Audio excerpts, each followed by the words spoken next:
Right. First of all, no, thank you. The pleasure is mine. Being here talking to you it's an absolute pleasure.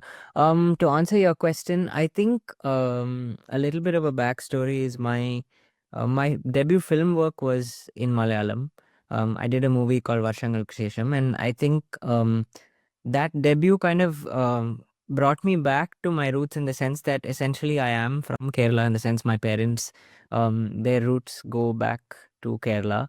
But along the way, as is with most families, like I was disconnected from the place, and the film really took me back to obviously the place, the language, the culture, all of it. And I think with this independent song, I was kind of like reminiscing all of that, and then there was this idea that, you know what, let me do a Malayalam song, because I do have a significant audience there, and I really enjoy the language. And to be honest, I've grown up with a lot of Malayalam music. Even though I'm not super fluent with the language, I can understand a fair bit. So I thought that, that was a starting point, and then I, of course, decided the collaborators that I ended up working with, and I spoke to them, and then I had more confidence to do it. So yeah.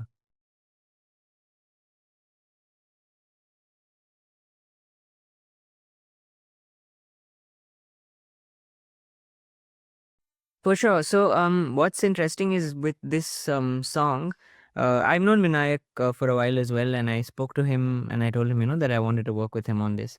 But when I sent him the scratch, and of course, I arrived with at the melody before the lyrics in this case. When I was recording the scratch, that is, when I was recording the tune without any words to send it to Vinayak so he has something to write with, the word Sakhiye kind of came automatically in my sort of gibberish melody singing, so to speak, and it stayed that way, and that became a point of conversation between the two of us, Vinayak and I. And interestingly enough, he chose to retain it. I didn't request him to keep the word, and I think that's like a leading emotional juncture of the song. Up till there's a certain emotion, and from Sakhiye it takes a turn, in my opinion. And yeah, so I think, yeah, I hope that answers your question. I think you can take all three, to be honest. It is definitely the idea of love overarchingly. And I think Sakhi means multiple things to multiple people, right? I mean, at its core, it does mean your loved one, but I think Sakhi also could refer to a friend, if I'm not wrong. And I think there are multiple points in my life where I've felt this feeling intensely. And I think that was like the starting point for the song, and those feelings were like catalyst to the song as well.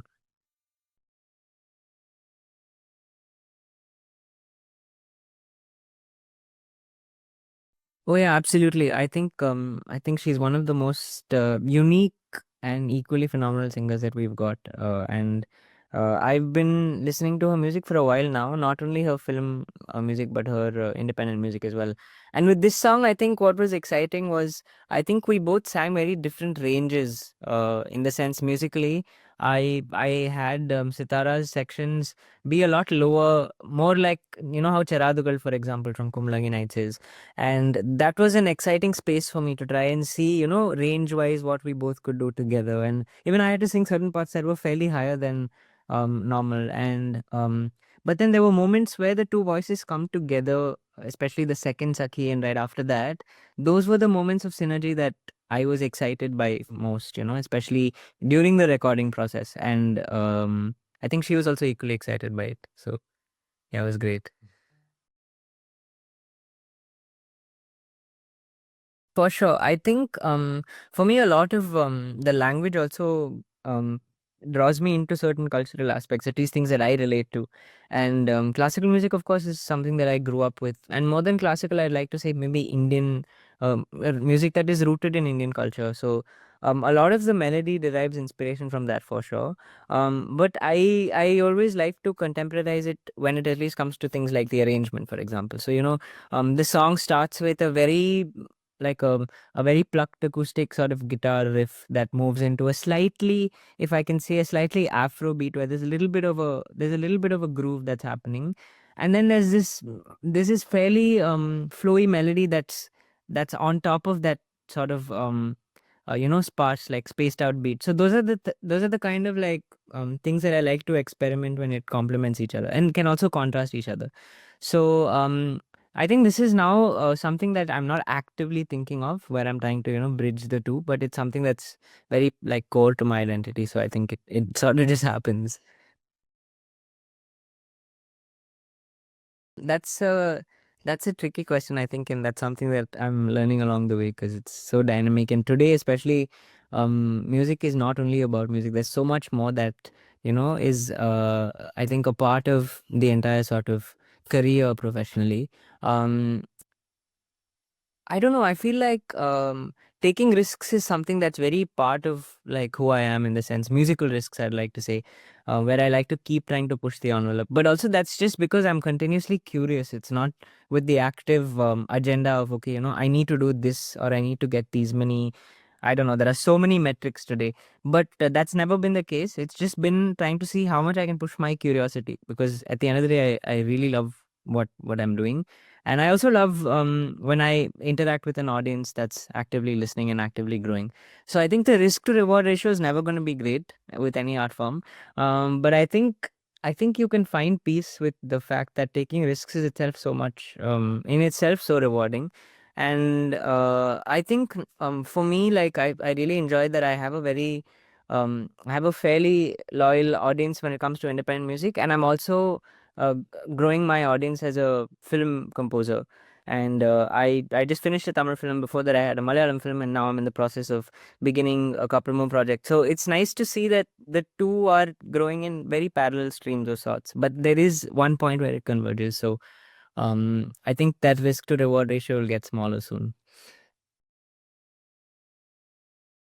I think it's the latter for sure. I think it's very organically. I mean, of course, there's a lot of inorganic stuff also happening, but there's a very organic kind of um, awareness exposure that's happening to Indian, especially I'd say South Indian regional independent music, and it's great because I think it's about time because I feel like there's a lot that's coming out that's overall pushing the boundary. I'm talking about when you look at world music, for example, and I think also responsibility is a heavy word. I'd like to say within the realm of what I'm doing, of course, definitely there is a responsibility for me to do as much as I can because I feel like it's only fair that if there is a voice that exists, then it's only fair that you express it, right? So I'm really enjoying, like I said, I've done this independent song in Malayalam. I'm really enjoying trying to do more independent music in Malayalam and then, of course, Tamil and maybe even other regional languages. I think because at the end of the day, my musical exposure